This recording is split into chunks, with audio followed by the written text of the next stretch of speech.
Oke saja rekam di daerah Biak Merauke. Masya Allah, mantap. أعوذ بالله من الشيطان الرجيم بسم الله الرحمن الرحيم الحمد لله رب العالمين الرحمن الرحيم مالك يوم الدين إياك نعبد وإياك نستعين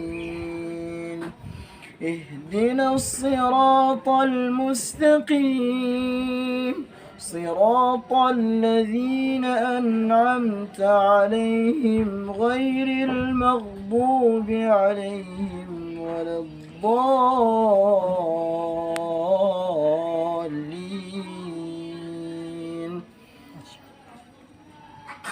Assalamualaikum warahmatullahi wabarakatuh. Alhamdulillah wassalatu wassalamu ala Rasulillah wa ala alihi wa sahbihi ajmain. Ma ba'du. Alhamdulillah, apa kabarnya sobat Ibnu Umar channel?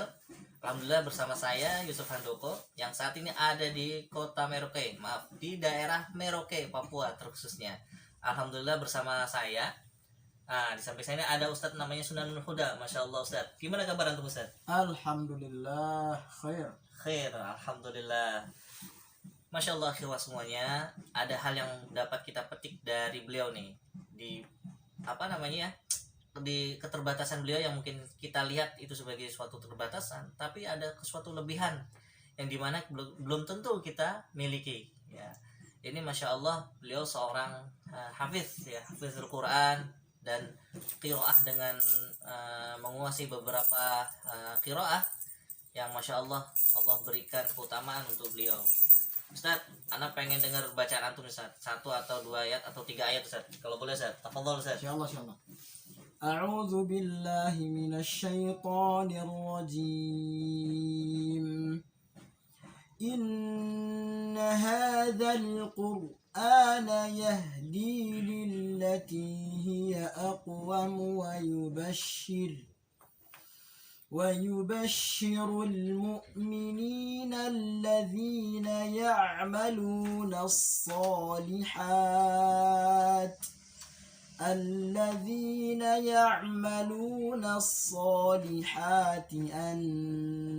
لهم أجرا كبيرا صدق الله العظيم. Masya Allah, barakallahu fikum Ustaz. Masya Allah Ustaz, anak dengar nih Masya Allah bacaan antum, Allah titipkan suara antum, suara yang bagus Ustaz. Yang anak ingin tanyakan ini apa Ustaz, antum mungkin bagi kami nih anak melihat ada kekurangan Ustaz, tapi di kekurangan itu anak lihat ada kelebihan yang banyak yang nggak dimiliki oleh sobat-sobat semuanya Ustaz. Apa motivasinya dan bagaimana antum bisa mencapai seperti ini, antum bisa menghafal Quran, sedangkan kami yang mungkin punya kelebihan hafalannya aja hanya terbatas mungkin Ustaz. Bagaimana itu Ustaz? Ya, sebenarnya begini ya. Sebelumnya assalamualaikum warahmatullahi wabarakatuh. Waalaikumsalam warahmatullahi wabarakatuh. Jadi ada satu motivasi dulu yang kami dapati dari ustadz kami ya, guru-guru kami, bahwasanya jangan sampai karena adanya kekurangan itu justru membuat kita menjadi putus asa.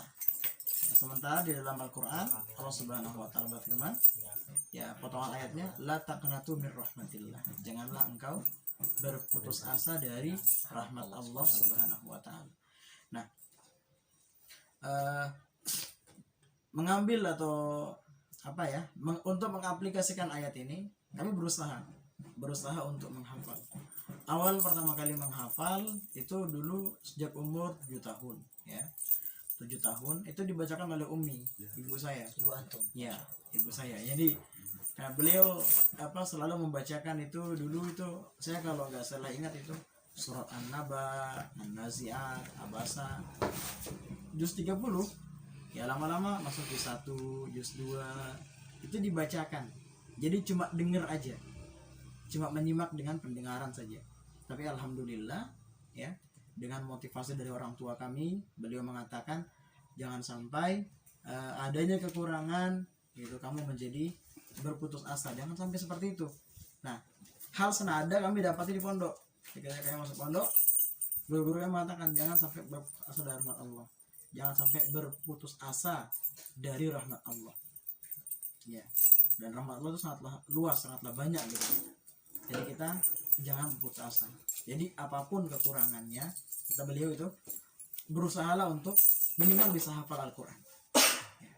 Bisa hafal Al-Quran, karena dengan menghafal Al-Quran maka Allah akan angkat derajat kita. Dan Allah Subhanahu wa taala firmankan lagi, ya apa? Yarfa'illahu alladhina amanu minkum walladhina utul ilma darajat. Orang-orang yang berilmu, memiliki ilmu, apalagi memiliki Al-Quran yang ada di dalam dadanya, itu pasti dia akan Allah muliakan. Seperti itu. Masya Allah. Ini waduh, anak dengar sampai merinding ini. Masya Allah ya. Jadi memang benar ya. Jadi pendidikan agama terkhusus yang memang pertama-tama itu dari seorang ibu, Ustaz ya. Ya betul. Dari ibu, dari rumah gitu. Dan anak lihat bagaimana seorang orang tua atau seorang ibu atau ayah yang dimana yang selalu memotivasi anaknya ya, memotivasi anaknya, memberikan apa namanya arah-arah yang terbaik. Kemudian Ustadz juga anak lihat diberikan lingkungan-lingkungan yang baik di pondok terkhususnya yang bisa memahami Ustadz, dan itu menjadi suatu kelebihan untuk Ustadz amalkan Ustadz. Nah yang anak tanyakan Ustadz, apakah Ustadz selama lebih banyak mana Ustadz hafalan Quran itu bersama Umi atau saat di pondok Ustaz? Lebih banyak di pondok ya. Kalau apa namanya sama Umi itu dari 7 tahun saja. 7 tahun. Ya, sampai 8 tahun. Kemudian tahun 9, 10, 11 dan seterusnya itu sudah di pondok. Masya Allah. Baik. Kemudian ya Ustaz, kan ada namanya Al-Quran Braille ya, Braille itu. Apakah Ustaz menggunakan itu Ustaz? Dengar aja. Jadi dibacakan sama guru, sama ustadz ya, artinya talaki saja, talaki langsung kepada ustadznya, kepada syekhnya. Kemudian dijelaskan makhrajnya, panjang pendeknya, huruf-hurufnya. Dari situlah kemudian akhirnya ya alhamdulillah. Allah. Berarti antum Dibacakan ketika ingin menambah hafalan Quran itu antum talaki ya, talaki saja, tidak membaca saja. enggak, talaki saja, mendengar sampai beberapa kali begitu.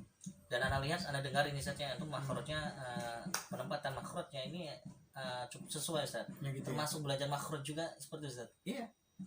Beliau menjelaskan cara menyebutkan huruf A misalnya, itu mulutnya atau lisannya terbuka. Oh, dibuka berarti seperti orang ini gitu ya. Diajarkan seperti itu.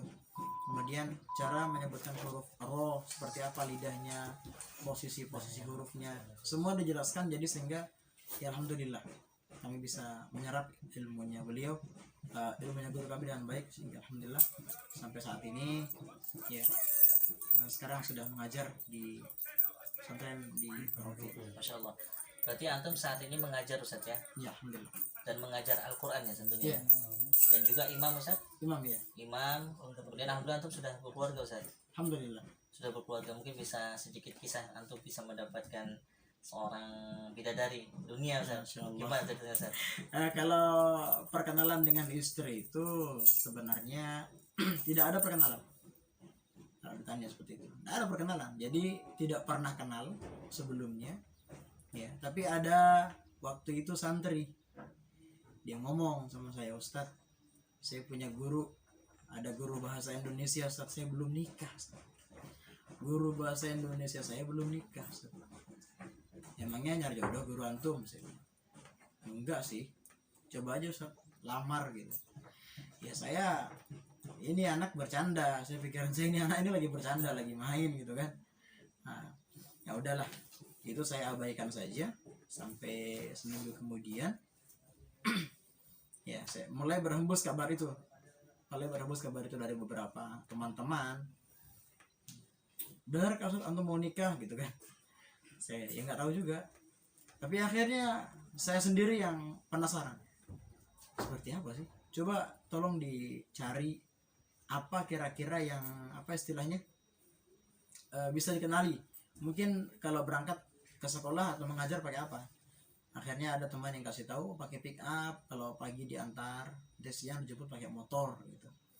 Akhirnya di pagi itu terlihatlah mobil ayahanda dari istri kami ini, abahnya istri itu ya bawa mobil. Kemudian di situ disampaikan, ada yang lari-lari nyampein kepada saya, "Ustaz, mobilnya sudah ada tuh," gitu. Atau mau bicara langsung, mau ngomong langsung atau gimana. Akhirnya saya minta bantuan sama salah seorang asatidz yang ada di pondok sini. Ya, ada Umi di sini, salah seorang asatidz di sini. Ya, akhirnya ya seperti itu. Beliau yang rahim beberapa kali ke rumahnya istri, calon istri. Alhamdulillah akhirnya kami diterima juga. Masya Allah. Gitu. Jadi setelah 2 kali rahim baru diterima. Masya Allah. Jadi ini suatu anugerah saja. Iya. Allah berikan Ustadz istri yang sempurna Alhamdulillah. dari segala mungkin bentuk fisiknya saja. Iya, alhamdulillah. Kemudian juga sempurna dari pendidikannya juga saja. Alhamdulillah ya. Sarjana, Masya Allah, ini Masya Allah luar biasa sekali ikhwan. Sip. Jadi teman-teman sekalian, beliau ini asalnya dari Lombok Ustadz ya. Iya, Lombok. Asal dari Lombok, dan beliau ini datang di Merauke untuk berdakwah ya, mengajar Ustadz ya. Iya. Tahun berapa antum datang ke Merauke? Saya tuh kalau dulu saya dari kecil sebenarnya sudah di Merauke. Artinya lahirnya di Lombok, besar di Merauke, kemudian sempat keluar dari Merauke. Nah, jadi dari Lombok kemudian sampai di Merauke kita merantau lagi, keluar lagi.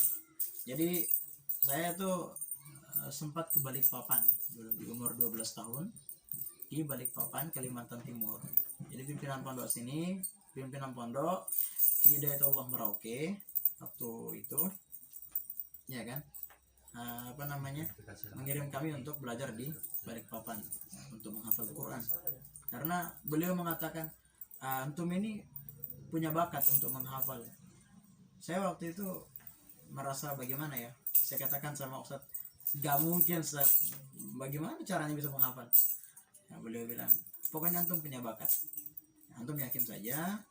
Dan memang ada sempat juga nasihat motivasi dari ayahanda kami, orang tua kami, ya. Beliau mengatakan bahwasanya dengan menghafal Quran itu kamu bisa mengelilingi dunia atau Indonesia ini, ya. Dan perkataan ayah kami terbukti, alhamdulillah, berkat Al-Quran. Insya Allah ini, wah ini suatu kisah yang sangat luar biasa sekali Ustaz, yang dapat memotivasi kita semua tentunya saja. Alhamdulillah. Mungkin seharusnya ada lebih panjang lagi kita ngobrol-ngobrol Ustaz. Cuman mendekati sekarang di Merauke ini, Papua, sudah masuk waktu zuhur ya Ustaz ya. Iya, betul Jadi kita sama-sama untuk persiapkan sholat zuhur.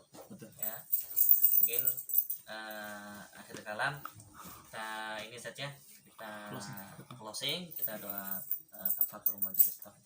Subhanallah. Assalamualaikum warahmatullahi wabarakatuh. Waalaikumsalam.